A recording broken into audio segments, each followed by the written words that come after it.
Bienvenidos a su programa Verdad a Domicilio. Aquí le llevamos hasta su casa todo lo que pasa en Centroamérica y sin censura. Nos adentramos a las calamidades más recientes y se las explicamos como son.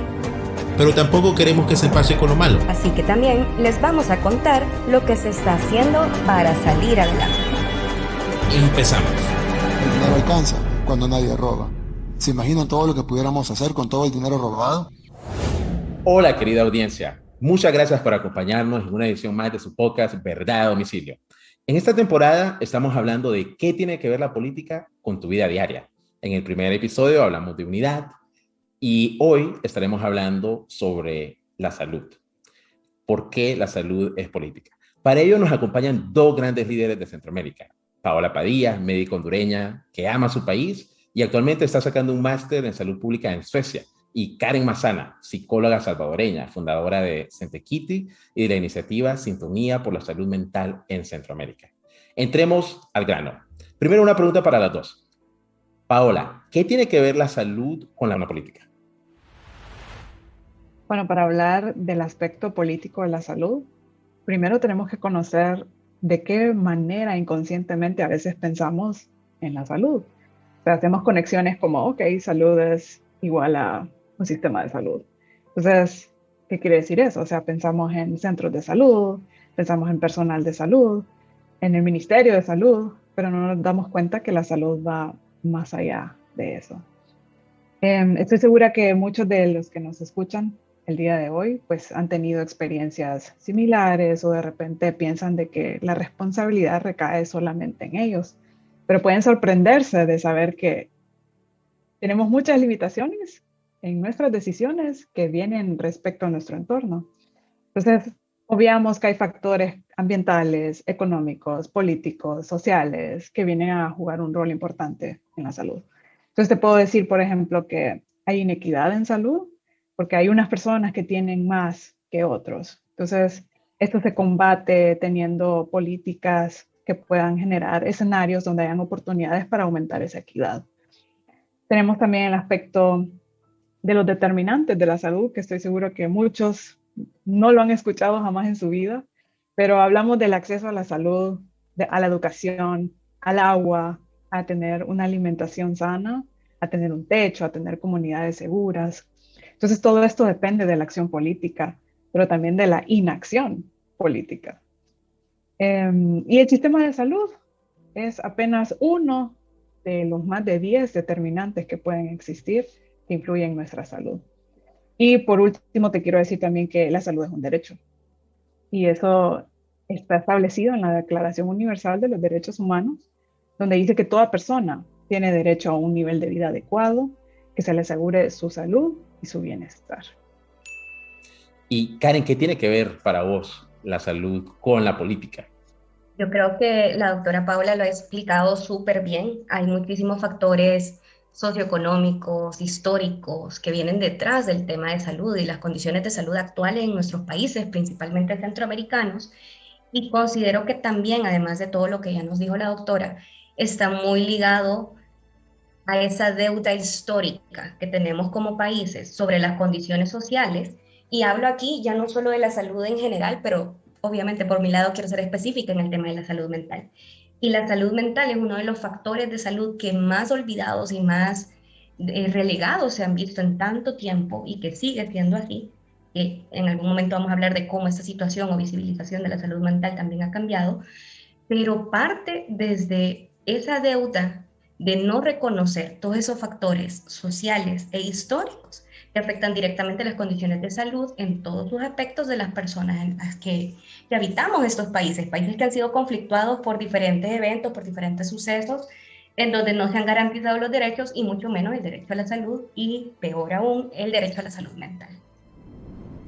Ha pasado un año desde que llegó la pandemia a Centroamérica. Paola, ya nos decías que la acción y la inacción política de alguna manera determina, al fin y al cabo, muchas partes de lo que tiene que ver con la salud. ¿Cómo le ha ido a Honduras? ¿Qué resaltás? ¿Cómo nos ha ido en la pandemia en Honduras? Quisiera tocar muchos aspectos de lo que ha pasado en Honduras porque realmente hay demasiado que hablar, pero te puedo decir que ha pasado un año y Si recordás, hace un año las autoridades anunciaban que estaban listos para hacer frente a la pandemia, pero realmente no sabían lo que estaba a la vuelta de la esquina. Entonces prometieron 90 hospitales, de los cuales hasta el día de hoy ninguno está en construcción. Y el COVID nos vino a tomar por sorpresa a todos, la verdad, y con uno de los sistemas de salud más débiles en Latinoamérica. Entonces, eso parece que no fue prioridad para ninguno de los gobiernos anteriores. Tenemos una estructura hospitalaria que data de antes de los 80, un gasto público que está por muy debajo del promedio de Latinoamérica y uno de los más bajos en la región centroamericana. Pero a pesar de ello, Honduras tuvo uno de los presupuestos más altos para hacer frente a la pandemia. Estamos hablando de más de $3,000 millones. Y quisiera resaltar que la gestión fue fuertemente y ha sido fuertemente criticada por distintos sectores, por la falta de transparencia en los procesos de compra, porque ha existido bastante desconfianza por parte de la población hacia las autoridades y que esto ha sido resultado de una crisis política que actualmente impera en el país. Te puedo decir que mientras en otros países hay grupos de personas con bastante conocimiento técnico que están enfrente, en la primera línea, dirigiendo acciones frente al COVID-19, en Honduras prácticamente sucedió lo contrario. O sea, el gremio médico fue en su mayoría excluido en la toma de decisiones técnicas. No se le consultó acerca de las compras de estos famosos hospitales móviles, de los ventiladores mecánicos, de equipos de protección personal, ni siquiera de la adquisición de las vacunas. Y hemos sido uno de los últimos países en comenzar siquiera a gestionar las vacunas, esperando siempre la caridad de esos países de altos ingresos. Otro punto que quisiera tocar es también que se creó una atmósfera de desinformación, de confusión, por parte de la misma Secretaría de Salud, porque ellos estaban promoviendo este manejo de la enfermedad con unos medicamentos que ya había evidencia que se necesitaba descontinuar porque no tenía ningún efecto ni mejoraba la salud de estas personas con COVID. Y lo que vimos fue a muchas personas que comenzaron a automedicarse creyendo que esto iba a prevenir el desarrollo de un cuadro severo de la enfermedad, y entonces esto viene a afectar también, por ejemplo, la resistencia antibiótica, lo que va a pasar dentro de un tiempo, ¿no? Dentro de unos años, ¿qué efecto va a tener este nivel de desinformación que hubo en la población y producto de recomendaciones de la Secretaría de Salud? Y El Salvador, ¿cómo le ha ido a El Salvador en la pandemia, Karen? ¿Qué puedes resaltar? Vemos que en Honduras, ya nos comentaba Paola, la doctora Paola, el tema de la desinformación, mucho dinero que no se ha traducido en mejores resultados. ¿Qué podemos resaltar en El Salvador, Karen? Pues quizás sea un poco polémica mi respuesta, pero creo que no dista mucho de la realidad hondureña.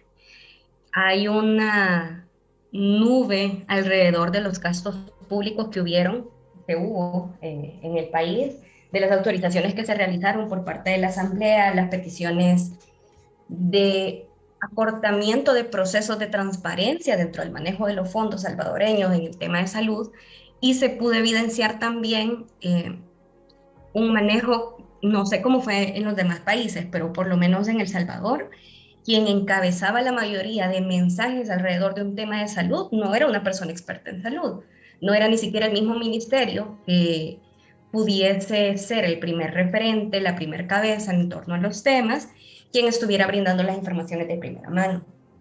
Y quisiera agregar, aparte de hay muchos temas similares, de verdad que hay muchos temas similares, compra de medicamentos que después se tienen, no se saben qué se hicieron con esos medicamentos, porque en realidad después la OMS te dijo, ese medicamento ya no es funcional para la pandemia. Luego todos los temas también de confinamiento, las medidas que se tomaron aquí, inclusive desde el inicio de la pandemia, cuando personas venían fuera del país, que fueron confinadas a espacios que no contaban con las medidas necesarias, ni siquiera de dignidad humana y mucho menos de distanciamiento adecuado según el manejo correcto de una pandemia. Pero además de todo, y ligado con el tema de la desinformación o el manejo inadecuado de la información, hubo, yo diría sí, hubo toda una campaña casi que de terror al momento de brindar información oficial que al final el impacto en la salud mental de la población salvadoreña fue increíblemente grande y de manera negativa. Los niveles de ansiedad elevados, los niveles también de miedo a poder salir, a moverse, la incertidumbre que era normal también dentro de una pandemia, era algo que no esperábamos, los ciertos niveles de ansiedad obviamente iban a aparecer, pero si a eso le sumas desinformación, información que provoca el miedo de las personas para poder tener beneficios políticos de ello, se genera un impacto que hasta la fecha se vive todavía en nuestro país. Es decir, o sea, hay muchas aristas que podríamos realmente evaluar de todo lo que ha pasado durante la pandemia y el manejo que se ha tenido tanto a nivel político como su impacto en la salud, no solo física, pero también en la salud mental de los salvadoreños y las salvadoreñas, que te juro que nos quedaríamos cortos en los minutos que tenemos disponibles. En ambos países ha prevalecido el secretismo en cuanto a cómo se ha manejado el dinero. Uno podría pensar que es que el rubro de la salud se presta un poco para que la corrupción sea más fácil. ¿Es así, doctora? ¿Qué puedes resaltar en cuanto a por qué se presta tanto a la corrupción en el rubro de la salud? Bueno, la corrupción en los sistemas de salud no es algo nuevo, sino que existe en diversos sectores alrededor del mundo. Y lo que nos muestran algunas investigaciones que he podido leer, no solo en países europeos, en países asiáticos, pero en la misma región latinoamericana, se pueden resaltar varios factores que influyen y trataré de hacerlo de manera sencilla para que podamos entender esto. Uno de estos factores son los sistemas de información.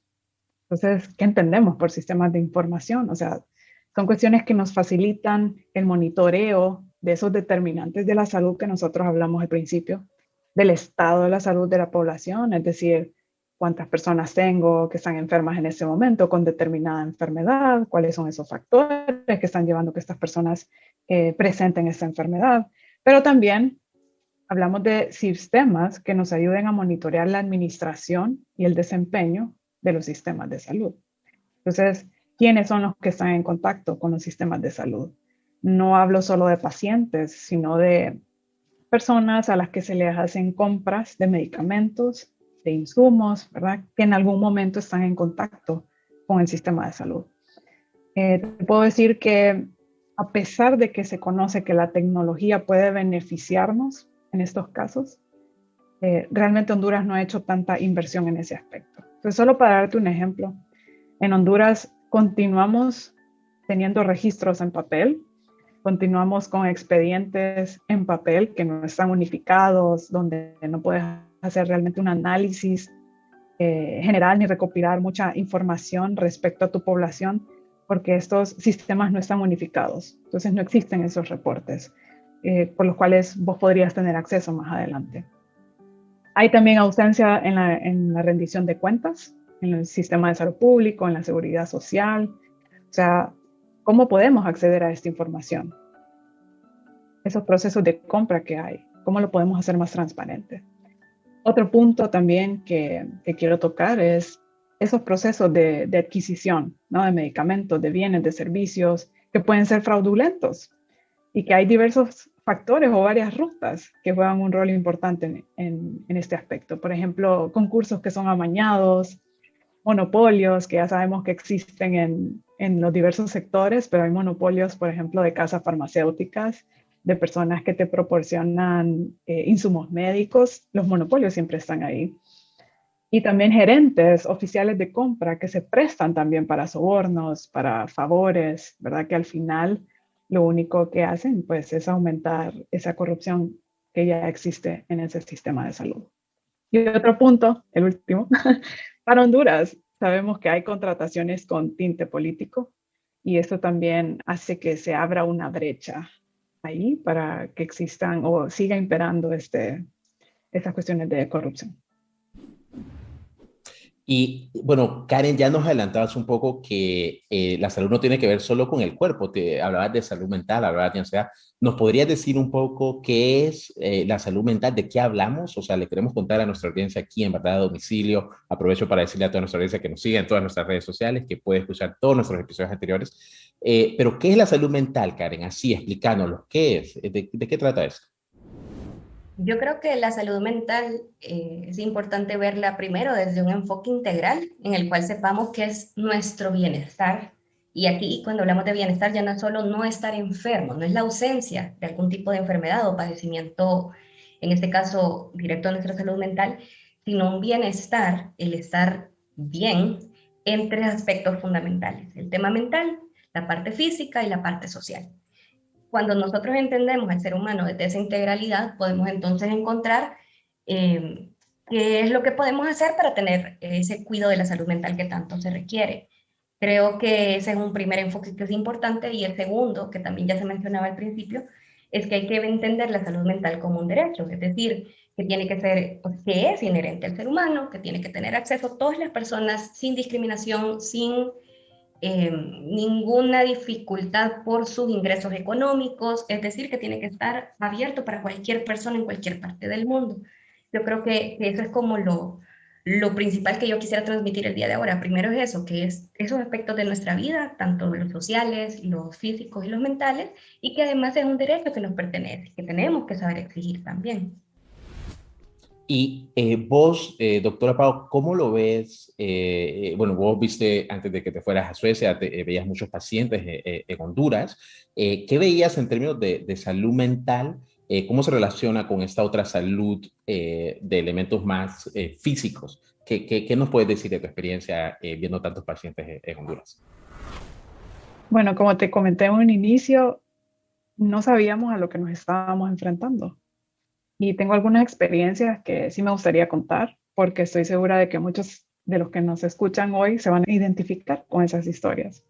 Recuerdo muy bien, por ejemplo, la llamada de una madre que me hizo pidiendo ayuda porque no sabía cómo explicar a sus hijos lo que estaba sucediendo. Y aquí no culpo a nadie porque realmente nadie sabía lo que era el COVID o cómo hacer frente ni cómo explicar esto a los más pequeños.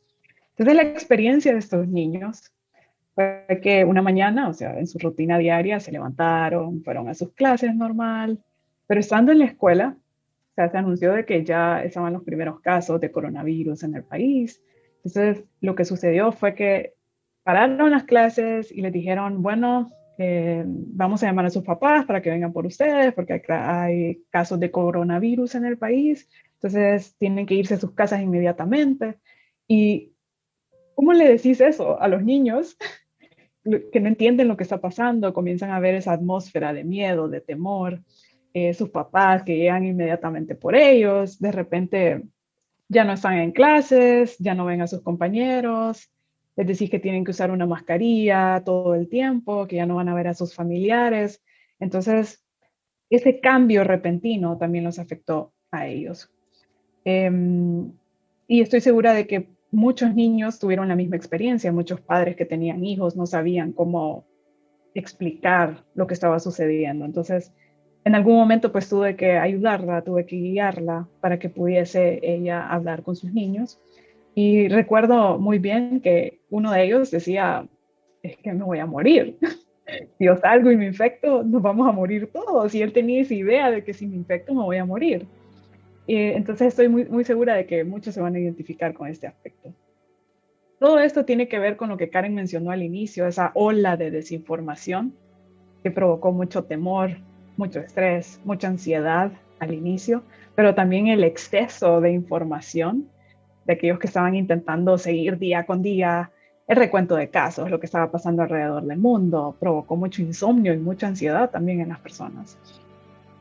Ese mismo miedo también provocó estigmatización hacia las personas, aquellas que habían contraído la enfermedad, pero también al personal de salud. No sé si ustedes recuerdan, en algún momento se vieron casos de personas que estaban dañando la integridad de personal de salud que estaba en primera línea. Pero no solo tenemos ese ejemplo de los niños, también de las personas que estuvieron ingresadas en los hospitales. Ese miedo de no saber sobrevivir. Quizás hace 3 días fue la última vez que vi a mis familiares y no sé si me voy a poder despedir de ellos. El duelo también se vivió muy diferente durante la pandemia, especialmente por aquellos que, o sea, no pudieron ni siquiera enterrar a sus familiares. Este duelo se vivió de una manera muy especial. Y entre otras experiencias, personas que de repente perdieron 1, 2, 3 familiares en menos de 48 horas, un gran impacto, sobrecarga emocional que hay, y pensar también que de repente ellos estaban contagiados y que no sabían si iban a seguir el mismo camino. O sea, todos estos factores vinieron a golpear emocionalmente a la persona. Sin añadir el desempleo, personas que quizás no tuvieron la posibilidad de trabajar desde casa y que hasta el día de hoy no tienen esa posibilidad y tienen ese miedo de que, ok, mañana voy a trabajar, no sé si me voy a contagiar. Entonces están en esa ansiedad constante todos los días, y eso repercute en nuestra salud mental y al final en nuestra salud física también. Esto que mencionas, Paula, de repente, pues uno va viendo la parte física, como que queda muy claro cómo el COVID te puede afectar físicamente, pero Karen, también está afectando mucho la salud mental, y es un tema en el que vos has trabajado. Sentekitty, pues, ha trabajado este tema de la salud mental. Quisiera que nos contés primero qué están haciendo, qué tipo de actividades hacen, Karen, y luego cómo podemos unir esta visión de la salud mental con la salud física, y que también nos vendría en estos tiempos pandémicos en los que vivimos, Karen. Claro, totalmente. Quizás quisiera iniciar acotando que era lógico y normal la respuesta que tuvimos como seres humanos en la afectación de la salud mental ante algo desconocido. Es decir, era de esperarse que los niveles de ansiedad, los niveles de depresión, que son los dos factores que quizás más se vieron alterados, estuvieran aún más críticos al momento de enfrentarnos a algo de lo cual no poseíamos información, había mucha desinformación, o como bien dice la doctora, de pronto el exceso de información nos terminaba de saturar. En este contexto, esas historias que nos cuenta muy bien la doctora son ejemplos de todo lo que ha pasado y en los países centroamericanos y en el mundo entero. Desde Sentekitty estuvimos haciendo diferentes lives y diferentes materiales que pudieran ayudar a las personas, a cualquier persona que estuviera allá afuera y que necesitara un poco de apoyo para poder gestionar de mejor manera lo que estaban viviendo, muy relacionado justamente a cómo brindar información a niños o niñas, por ejemplo, que tiene una connotación bien particular. Cómo poder cuidar también a las personas mayores de edad, que muchas veces eran quienes más sufrían confinamiento, quienes más queríamos proteger, pero que al mismo tiempo robábamos su autonomía en nuestra misma lógica de querer cuidar de estas personas. Entonces su salud mental también tuvo afectaciones bien particulares, en donde también había que ponerle ojo, y toda la parte de cómo gestionar nuestra propia salud mental, desde la parte física hasta la parte social, cómo manejar las interacciones sociales dentro del contexto de pandemia, y obviamente otros tipos de herramientas que les pudieran ayudar a su salud mental en general, y que ya no solo sirven durante esta pandemia y esto que hemos vivido, sino que a lo largo de su vida. Esta pandemia que hemos enfrentado a nivel mundial realmente es para mí un parteaguas de qué entendemos y cómo vemos la salud mental. Ha sido un momento difícil, ha generado muchos impactos negativos. Sin embargo, yo sí quisiera rescatar que ha permitido la visibilización y la importancia de la salud mental. Tuvimos también la oportunidad de generar toda esta iniciativa de Sintonía, en donde además generábamos procesos formativos para profesionales de la salud mental. Primeros auxilios psicológicos, cómo dar malas noticias, cómo acompañar duelos diferenciados, porque ese también fue un tema bien particular. Es decir, la pandemia obviamente generó que personas murieran por COVID y que hubieran protocolos especiales para estas personas, pero también se vivieron pérdidas que no necesariamente eran por COVID, pero que sí hacían un cambio fundamental en los rituales que tenemos como culturas, más bien ante las pérdidas, y eso genera un proceso diferenciado de los duelos. Yo creo que es bien clave que podamos entender que, aparte de que obviamente fue una respuesta normal, natural, y que todas las personas nos vimos afectadas, hay que entender que nuestra región carece de un cuidado adecuado de la salud mental.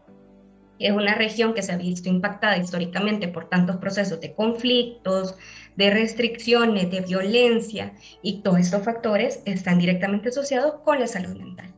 Si antes no había un cuidado, ya había un deterioro y un detrimento de la salud mental, obviamente al enfrentarnos ante estas situaciones carecíamos de las herramientas básicas que nos permitieran gestionar de alguna manera decente, digamos así, todo lo que estábamos viviendo de la pandemia en general.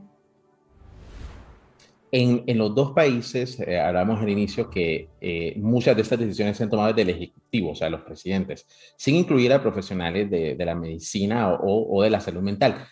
¿Cómo ha afectado a eso? ¿Cómo nos ha ido, Paola? O sea, el no haber incluido, en el caso hondureño, pues al Colegio Médico de Honduras, en el caso salvadoreño, que haya sido el presidente quien se haya encargado de toda esa comunicación y todo eso que nos mencionaba Karen. Ya hablaremos sobre el contexto salvadoreño, pero en Honduras, ¿cómo ha influido eso de no incluir a los profesionales de la salud mental y médicos? Vemos de que hubo una pues mala gestión de los recursos y pues podemos ver de que también esa mala gestión de recursos provocó que se compraran cosas innecesarias en algún momento, como por ejemplo los hospitales móviles. Pudimos haber invertido ese dinero en otras cuestiones, o de repente hacer construcción dentro del mismo país y gastar menos, porque al final lo que provocó esta compra de hospitales móviles pues fue algo que no utilizaste en primer lugar, que fue sobrevalorado. Tenés juntas interventoras que estás pagando salarios extra para decirte si funcionan o no funcionan, pero ya sabes que no funcionan. Entonces son recursos que se añaden a esa primera mala gestión y que al final no te están ayudando en nada en la pandemia. El no haber incluido a médicos, a profesional técnico en ese manejo de la pandemia, pues lo vemos en los números de casos que tenemos, en los números de la mortalidad que hay en el país también. Y cuestiones, por ejemplo, de que todavía continuamos en un toque de queda que ha sido o es, mejor dicho, poco productivo, porque es en un horario donde no estamos viendo que hay mucha movilización de la población, entonces realmente no está disminuyendo en nada la propagación del virus. Y vemos, por ejemplo, que se acerca esta semana importante de vacaciones y donde la población no tiene ninguna restricción. O sea, van a salir, sigue la propagación del virus, pero no están habiendo esas restricciones necesarias para detener esa propagación. Entonces, no está esos profesionales que nosotros necesitamos que estén enfrente de la pandemia. Lo otro que me gustaría mencionar también es sobre esta desinformación que hubo al inicio por parte de la Secretaría de Salud con lo de los manejos, el tratamiento que había que darle a la enfermedad, porque la población al final son quienes se llevan la peor parte. Sabemos que se estuvo promoviendo bastante el consumo de profiláctico de un medicamento que incluso la casa farmacéutica lanzó su comunicado de que no se utilizara para COVID, que no era para profilaxis, y por meses se estuvo indicando a la población. Muchos de ellos lo consiguieron a través de ventas libres. Entonces los daños también que van a ocasionar en la población son grandes. Y esperamos que en algún punto se reconsidere esto y se pueda volver a involucrar a los profesionales de la salud para hacer un mejor abordaje a la pandemia. ¿Y cómo se vería, Karen, si hubiéramos incluido a profesionales de la salud mental? ¿Cómo nos habría ido? ¿Qué impacto podría haber tenido en el manejo de la pandemia? No, ahora fuéramos, pero hasta expertas y expertos en cómo movernos en este nuevo mundo y en estas nuevas condiciones. Es decir, la salud mental ya no va solo de lo que tradicionalmente podemos entender como el manejo de la ansiedad, del estrés, la depresión, la psicosis, etcétera, sino cómo además se vuelve un instrumento de educación y transformación de nuestras culturas y de nuestros hábitos. Entendiéndolo desde esa medida, yo siempre dije, hubiese sido muy diferente si en lugar de pagar cadenas nacionales para informar sobre las situaciones y las tomas de decisiones, se hubiera invertido en campañas que permitieran la educación psicosocial de la población para poder tener mejores herramientas de cómo enfrentarnos. Y que ahora que vamos a vacaciones, como bien lo mencionaban, las personas supieran, ok, voy a salir, pero voy a tomar mis medidas y lo voy a hacer porque tengo una conciencia plena de cómo esto me beneficia a mí y beneficia a las demás personas. Esa conciencia social que también se logra principalmente desde el eje educativo, cuando entendemos también la salud mental como ese enfoque psicoeducativo, digámoslo así, de cómo podemos también contribuir a que las personas vayan generando herramientas para transformar sus realidades, para generar hábitos más adecuados y para poder también gestionar de mejor manera toda nuestra parte emocional. Pero definitivamente yo creo que uno de los enfoques que siempre tenemos que tener y que es importante crecer es el tema preventivo. Y el tema preventivo únicamente se va a través de la educación en salud y salud general, salud mental, y cómo a través de ello podemos entonces generar sociedades que estén más adecuadas para enfrentarse desde una mirada colectiva y de beneficio común ante estas situaciones. Yo sí creo que, en resumen, hubiera hecho un impacto totalmente diferente. La comunicación hubiera sido distinta, hubiera sido una comunicación no enfocada a generar miedo, sino a generar transformaciones de hábitos y en que las personas pudieran adaptarse a las medidas que bajo una toma de decisiones lógica eran necesarias para poder cuidar de todas las personas, pues.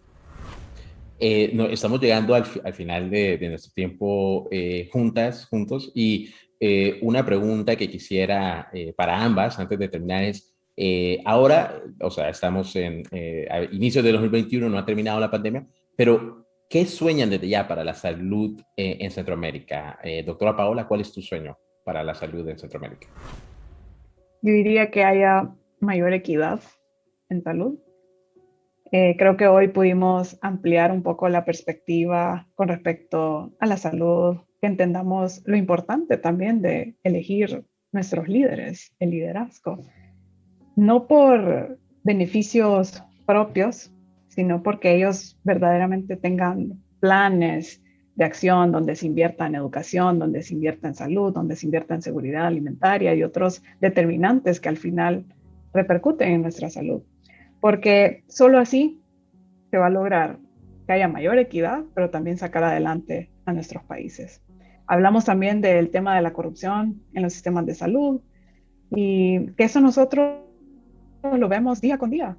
Y tomar en cuenta que la salud no solo es lo que yo decido comer, pero va más allá. O sea, son decisiones colectivas que al final repercuten eventualmente en el contexto y en mi salud también. Entonces, lo que yo espero para Centroamérica realmente es que haya mayor equidad en salud.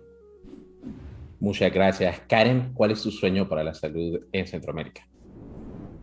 Que todas las personas entendamos que no hay salud sin salud mental, que hay una inversión real por parte de los estados, por parte de cada uno de nuestros países centroamericanos, para que se realice de verdad las leyes y políticas que puedan haber en los diferentes países.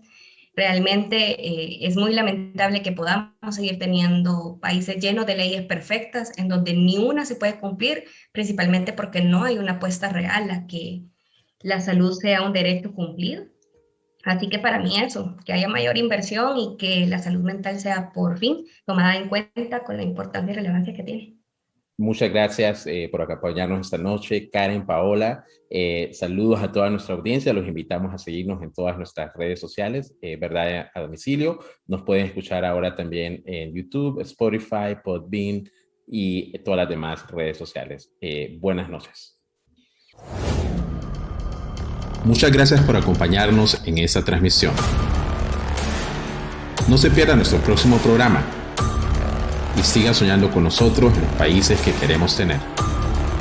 Hasta entonces, les deseamos fuerza, unión y rebeldía. Hoy, con más claridad que nunca, les pido, les suplico, ¿y si nos unimos?